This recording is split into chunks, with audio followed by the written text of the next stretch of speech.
Fala, meus irmãos, a graça e a paz do nosso Senhor Jesus. Espero que os irmãos tenham passado aí ótimos dias desde a última vez que nós estivemos aqui na aula, e peço que os irmãos estejam aí atentos para mais um estudo acerca do Sermão do Monte, para essa continuação.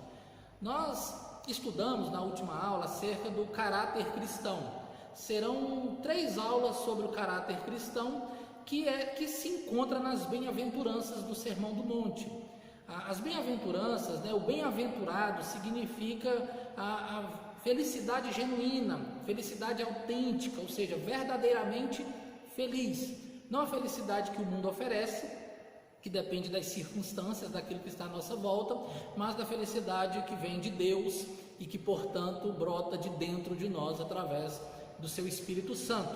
Estudamos as 3 primeiras, nós estudamos os humildes ou pobres de espírito, os que choram e os mansos, entendendo que a primeira bem-aventurança ela é a base para as demais, ou seja, todo discípulo de Cristo ele tem que ser pobre ou humilde de espírito, ele tem que reconhecer que ele depende completamente de Deus. Hoje nós vamos para mais 4 bem-aventuranças, e nessa jornada nós vamos entender como o caráter do cristão é forjado. É desafiador, não é fácil, o ser humano não pode sozinho, por isso nós dependemos do Espírito Santo de Deus para concluir. Amém? Vamos estar lendo aí o capítulo 5 de Mateus, do versículo 6 até o versículo de número 9, para nós destacarmos aí as bem-aventuranças que nós vamos estar tratando hoje. Amém? Acompanha comigo aí na tela. Bem-aventurados os que têm fome e sede de justiça, porque serão fartos. Bem-aventurados os misericordiosos, porque alcançarão misericórdia. Bem-aventurados os limpos de coração, porque verão a Deus. Bem-aventurados os pacificadores, porque serão chamados filhos de Deus. Pois bem, meus irmãos, nós vamos iniciar aqui com o versículo 6, a bem-aventurança daquele que tem fome e sede de justiça. Claro que para isso nós temos que primeiro entender o que é fome e sede, e depois justiça. Fome e sede, todos nós sabemos o que é ter fome e ter sede.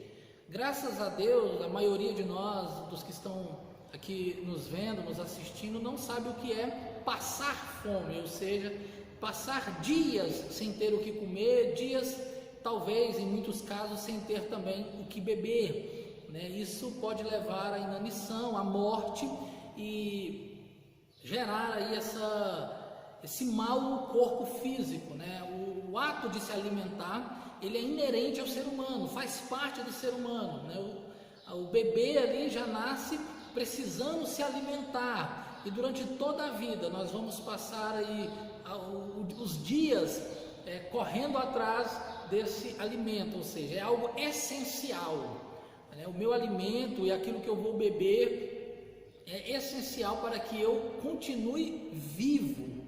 E aqui nós podemos já trazer um destaque para Efésios 2, que diz que nós estávamos mortos em nossos delitos e pecados. Antes de nós nos tornarmos, pela misericordiosa graça de Deus, pobres de espírito, ou de compreender essa pobreza de espírito, nós estávamos mortos e achávamos que estava vivo. Mas o morto, ele não come, ele não bebe, ele não se alimenta. Então, quando é que a palavra de Deus diz que nós devemos ter fome e sede, é porque já há vida, e aquele que está em Cristo tem vida, porque foi Ele que nos deu vida, estando nós mortos. Então, primeiro, para ter sede e fome, tem que ter vida. Espiritualmente falando, nós estávamos mortos, e agora que nós estamos vivos em Cristo, vivos espiritualmente, nós temos fome e sede de justiça. A justiça na Bíblia tem pelo menos 3 aspectos: o legal, o moral e o social.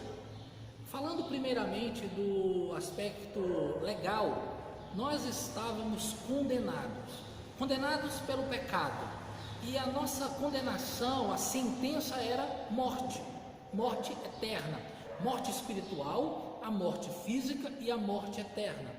Jesus, ao morrer por nós na cruz e ao ressuscitar ao terceiro dia, ele paga a nossa dívida diante de Deus. Nós fomos justificados. Eu não podia pagar essa pena, mas eu sou justificado, minha sentença é paga, a minha condenação é paga por Cristo Jesus na cruz do Calvário. Então, ao ter vida, eu passo a ter sede e fome dessa justiça. Eu não posso me alimentar sozinho, mas em Cristo Jesus eu sou alimentado mediante a fé. Eu consigo compreender como eu fui justificado diante de Deus. Então é muito importante nós entendermos isso. Eu não me justifico diante de Deus, mas Cristo que nos justificou. Nós estávamos mortos, essa era a nossa condenação, mas Cristo nos deu vida, nos justificando, pagando a nossa pena, a nossa sentença diante de Deus.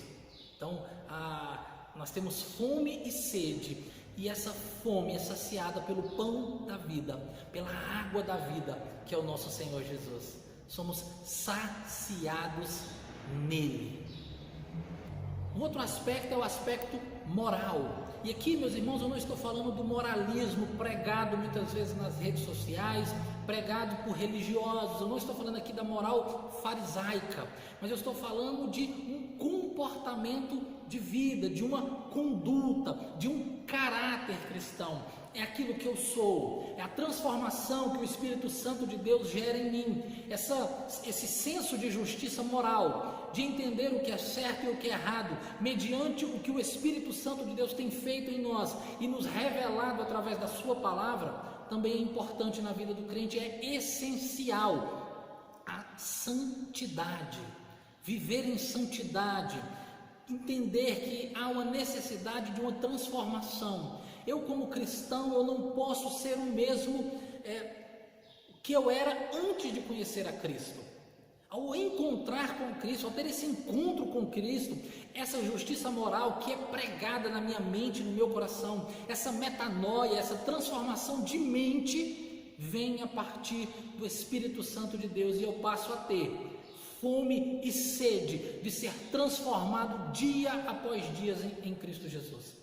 Ser transformado por Deus, mudado, ter o meu caráter que outrora era corrompido, mau, perverso, agora é um caráter moldado por Deus, transformado por Deus, restaurado. Eu tenho fome, eu quero mudança, eu entendo que eu necessito, eu preciso ser transformado em Cristo Jesus.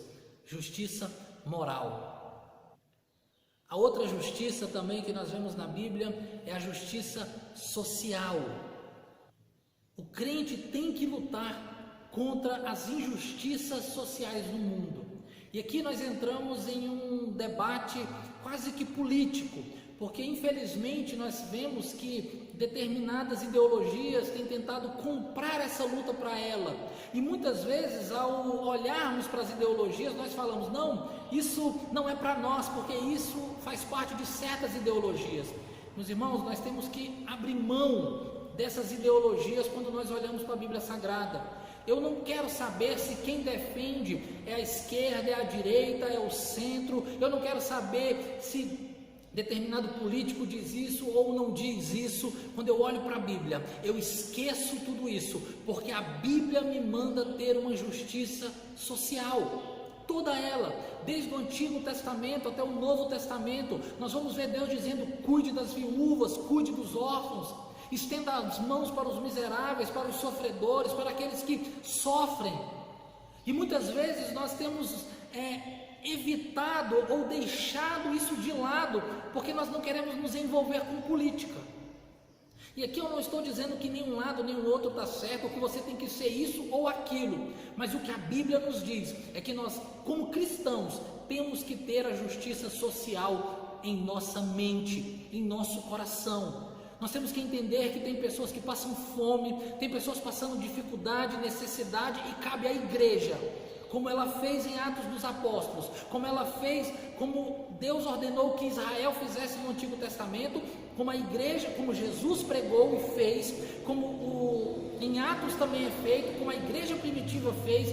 Nós também temos essa obrigação de termos fome e sede de ajudar, de estender a mão, de cuidar, de ser próximos daqueles que sofrem. Jesus diz que Ele veio para os que sofrem, e Ele envia a sua igreja para continuar essa missão, estendendo a mão para os que sofrem, independente de quem você vota, de qual a sua ideologia, porque para o cristão, Cristo e a palavra de Deus está acima de qualquer ideologia, de qualquer candidato, de qualquer corrente política. Em primeiro lugar está a palavra de Deus, e ela nos manda ter justiça social, cuidar dos que sofrem, cuidar dos que necessitam. E a palavra de Deus diz que quem tem fome e sede de justiça serão fartos. Meus irmãos, nós seremos fartos em Cristo Jesus. Ele vai nos alimentar. Nós precisamos de justiça e Ele vai nos justificar. Ele já nos justificou. Nós precisamos de transformação e o Espírito Santo dele nos transforma. E nós precisamos entender que nós devemos estender a mão e ajudar o próximo, e Ele estará conosco todos os dias na ação dessas coisas. Seremos fartos se buscarmos verdadeiramente a Cristo Jesus. A próxima bem-aventuranças é: bem-aventurados os misericordiosos. Primeiro nós temos que entender o que é misericórdia, e existe uma definição que é bastante usada, né? Infelizmente eu não sei qual é o autor dessa definição, mas ela é muito usada, que nos ajuda a compreender a diferença entre graça e misericórdia. Graça é aquilo que nós não merecemos. Eu não mereço a salvação e pela graça Deus me dá, portanto graça é o que eu não mereço e mesmo assim eu recebo. Misericórdia é eu não receber aquilo que eu mereço. Eu mereço ser condenado, eu dou motivos para que Deus, todos os dias eu dou motivo para que Deus me castigue, para que Deus acabe comigo, para que Deus me puna. Todo dia eu dou motivos, mas pela misericórdia dele, ele não faz. É a misericórdia dele, como Jeremias fala em Lamentações 3:22, é a misericórdia do Senhor a causa de nós não sermos consumidos. Nós não somos consumidos pela misericórdia do Senhor. A misericórdia do Senhor é a causa de não sermos consumidos. Ela se renova a cada manhã. Precisamos da misericórdia, ou seja, a misericórdia é não dar aquilo que o outro merece. E Deus nos dá esse exemplo. Ele nos ama e com a sua graça Ele nos dá aquilo que nós não merecemos, e com a sua misericórdia Ele deixa de nos punir, porque a sua misericórdia se renova. A sua misericórdia está na graça que Ele nos deu. Portanto, meus irmãos, o cristão tem que ser misericordioso, porque diante da misericórdia de Deus por mim, eu sou impulsionado pelo Espírito Santo, por essa transformação que tem em mim, a também ser misericordiosos, ou a ser misericordioso com o meu próximo. Logo de cara nós já entendemos que a vingança não faz parte do caráter cristão. O cristão não pode querer ser vingativo, ele não pode querer descontar no outro aquilo que ele sofreu, ele não pode querer pagar com a mesma moeda, ele não pode querer ferir porque foi ferido.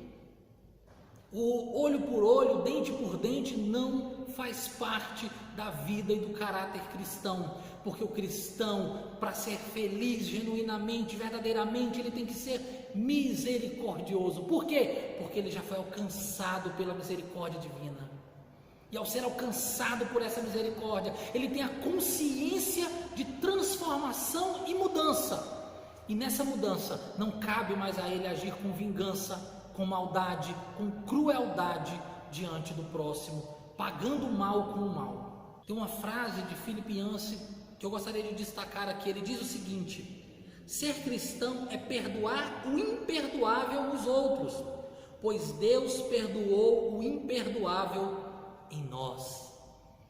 Nós gostamos muitas vezes de dizer: olha, até aqui eu perdoo, mas passou daqui dessa linha, não tem perdão.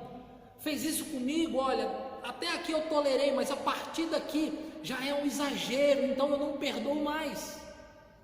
E a misericórdia, o perdão, o abrir mão do direito de vingança, que muitas vezes a sociedade permite, né, que muitas vezes é aceito pela sociedade. Olha, fez isso, rapaz, você tem razão, vai lá. Não, nós não somos chamados para agir com vingança.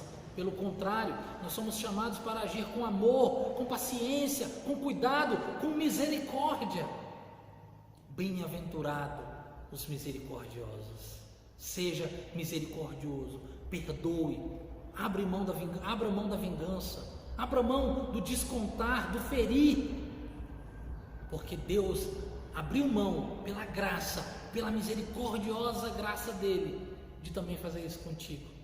Fomos alcançados pela misericórdia de Deus e por isso nós também somos misericordiosos. A próxima bem-aventurança que eu gostaria de destacar aqui no versículo 8 são os limpos de coração. Bem-aventurados, limpos de coração, porque verão a Deus. A palavra limpo, aqui no grego, que também é derivada do hebraico, quer dizer purificado, sem mescla, não adulterado. Então, bem-aventurado aqueles cujo coração é limpo, cujo coração não tem mescla, não tem mistura do que é certo com o que é errado. Bem-aventurado esses que não têm o coração adulterado. Mas e o que é coração? Claramente, coração aqui não é esse músculo que bate no nosso peito, que bombeia sangue. Não. Coração aqui é a sede dos nossos sentimentos, das nossas emoções, das nossas vontades. Coração é aquilo que eu sou, é aquilo que me impulsiona a fazer. E a Bíblia traz um alerta sobre o coração. Em Jeremias 17:9, Deus vai usar o profeta para dizer que enganoso é o coração mais do que todas as coisas. Enganosos são os nossos corações mais do que todas as coisas. E no versículo seguinte vai dizer que apenas Deus conhece o nosso coração. Meus irmãos, nem nós mesmos conhecemos o nosso coração, aquilo que nós somos realmente. Muitas vezes nós nos enganamos, muitas vezes tentamos enganar os outros, mas Deus conhece quem verdadeiramente nós somos. E é por isso que Ele nos transforma. Ele tira o nosso coração de pedra, coloca um coração de carne e transforma esse coração para viver segundo a sua vontade. Então felizes são aqueles que esse coração, que a Bíblia diz que é corrompido, que é mau, que é enganoso, por causa do pecado, é purificado em Cristo Jesus. Não tem mistura mais por causa de Cristo Jesus. O nosso coração é enganoso por conta do pecado. Todos nós temos o coração mau, perverso, que nos direciona sempre para fazer o que é de mais cruel e perverso. Mas nós temos Deus que nos purifica, é Ele que purifica o nosso coração. Em Cristo Jesus nós temos o nosso coração transformado, e a partir daí nós somos limpos de coração, não porque nós tomamos a atitude correta, porque nós fizemos e porque nós nos auto-justificamos, mas nós temos o nosso coração puro, porque Deus é quem nos purifica. E eu tenho fome dessa transformação, eu tenho fome dessa mudança, eu tenho fome de não ter o coração mais imundo, sujo, poluído. Eu preciso de um coração cada dia mais renovado. O interessante é que o Senhor Jesus aqui, Ele vai combater os fariseus ao longo do seu ministério aqui na terra, exatamente falando do coração corrompido deles. Eles eram cheios de rituais, eles se lavavam, eles lavavam de uma maneira correta de lavar a mão, de lavar o corpo, eles tinham uma maneira correta, rituais de purificação, que os purificavam por fora, mas por dentro, como o próprio Jesus vai dizer, eles eram como um sepulcro caiado. Por fora estava purificado, estava bonito, mas por dentro estavam podres, estavam como cheios de ervas daninhas. E Jesus vai dizer, meus irmãos, aqui para nós, que nós não devemos ter o coração como os dos fariseus, mas nós devemos ter o coração purificado, ou seja, essa mudança vem de dentro. E isso verdadeiramente é santidade, é transformação, é mudança, é comprometimento com Deus. Não é querer ser o religioso que banca ser o santarrão, o melhorzão, que pensa ser superior ao outro. E quando Jesus diz que nós veremos a Deus, Ele não está dizendo que nós veremos a Deus como Moisés viu, ou que nós veremos a Deus aqui na terra de maneira face a face. Não está dizendo que nós vamos ter aqui na terra a experiência de Isaías, todos nós, mas que nós veremos Deus na sua palavra, que nós veremos Deus na sua obra redentora, que nós veremos Deus no derramar do teu Espírito Santo sobre nós, que em nome de Jesus nós vamos ter cada dia mais essa experiência de ver a Deus, por ter um coração transformado pelo poder do Espírito Santo. No versículo 9, nós vamos tratar hoje, para concluir, da última bem-aventurança de hoje. Nós vamos falar dos bem-aventurados, os pacificadores, porque eles serão chamados filhos de Deus. Cada cristão tem esse dever de ser um pacificador. Ser um pacificador, meus irmãos, aqui o ato de pacificar não está de maneira passiva. O que isso quer dizer? Que o pacificador não é aquele que ignora o problema. O pacificador não é aquele que finge que as coisas que estão acontecendo à sua volta não estão ali. O pacificador não é o covarde que se acovarda na hora de tomar uma decisão ou na hora de resolver um conflito.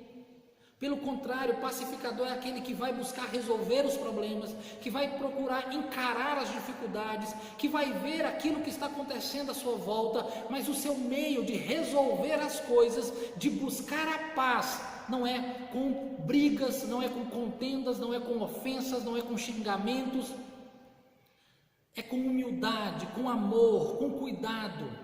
Quando nós falamos de paz, nós vemos muitas pessoas lembrando o que Jesus disse. Jesus diz, vocês pensam que eu vim trazer a paz? Não, eu não vim trazer a paz, eu vim trazer espada. E de fato, meus irmãos, por causa de Cristo Jesus, nós vimos que houve perseguições, houve morte, por causa da pregação do Evangelho, muitas famílias se separaram, mas o que Jesus está dizendo é, o cristão, o discípulo de Cristo, ele não é a razão da confusão, ele não é o que gera o problema, não é ele que gera guerra, não é ele que gera contenda. Muitas vezes as pessoas dizem, nossa, eu sou perseguido por causa do Evangelho, mas quando nós vamos ver, não é o Evangelho, é a maneira com que essa pessoa age. Muitas vezes age com hipocrisia, com ironia, com raiva, com ódio, com rancor. Então a guerra, a confusão, as intrigas e as contendas não estão propriamente nessa pessoa proclamando o Evangelho, mas na maneira com que ela faz isso. Então nós somos chamados para sermos pacificadores, para gerar paz, para trazer paz, para termos a paz dentro de nós, a paz que excede o entendimento. Mas isso, meus irmãos, é claro que não vai fazer com que a gente evite determinadas circunstâncias da vida. Tem problemas que têm que ser resolvidos. Mas eu vou fazer isso com amor, eu vou fazer isso com misericórdia, com um coração limpo, eu vou fazer isso sabendo que eu sou pobre e humilde de espírito, e não com arrogância, com hipocrisia, com ódio, com raiva e com rancor. Ser um pacificador é não abrir mão da palavra de Deus, é não negociar a verdade das Sagradas Escrituras. Ser um pacificador é defender tudo isso, mas com amor, com paz, com cuidado, com zelo, sem escândalos, sem intrigas, sem contendas, sem fofocas. O pacificador é aquele que o seu caráter moldado e transformado por Cristo faz com que a gente saiba lidar com os conflitos e não ser a causa dos conflitos. Que a gente possa solucionar problemas através da palavra de Deus e não gerar problemas através do nosso ego. Esse é o pacificador. E o pacificador se torna testemunha. São chamados filhos de Deus. Os pagãos nos tempos da perseguição ficavam abismados com os cristãos, porque eles diziam, nós batemos neles, nós torturamos eles, nós matamos muitos deles, e eles continuam glorificando a Deus de paz. Eles não nos ofendem com palavras, eles não nos xingam, eles não nos amaldiçoam, pelo contrário, eles continuam louvando a Deus. Que nós venhamos, Senhor, que nós venhamos a nos espelhar na igreja primitiva, que a gente venha pregar a paz, mas que a gente não negocia a palavra de Cristo, mas que a gente não seremos os causadores dos conflitos, pelo contrário, seremos agentes de paz, a paz do nosso Deus, a paz que excede o entendimento. Amém? Que Deus abençoe abençoe a sua vida, que Deus possa estar gerando cada dia mais essas bem-aventuranças no seu coração, que você possa compreender verdadeiramente o significado de cada uma delas. Mais uma vez eu peço, esteja lendo essas bem-aventuranças, para que Deus possa estar aí através da palavra dele, transformando e mudando a sua vida. Amém? Que a graça de Deus seja sobre a sua vida. Eu quero orar por você. Senhor, eu te peço que o Senhor esteja abençoando a vida de cada um dos nossos irmãos, ó Pai. Que eles possam cada dia mais entenderem a necessidade, ó Pai, de terem fome e sede da Tua justiça. Da Tua justiça, Senhor, legal, da Tua justiça moral, da Tua justiça social. Que eles possam ter misericórdia e serem pacificadores onde eles forem, ó Pai.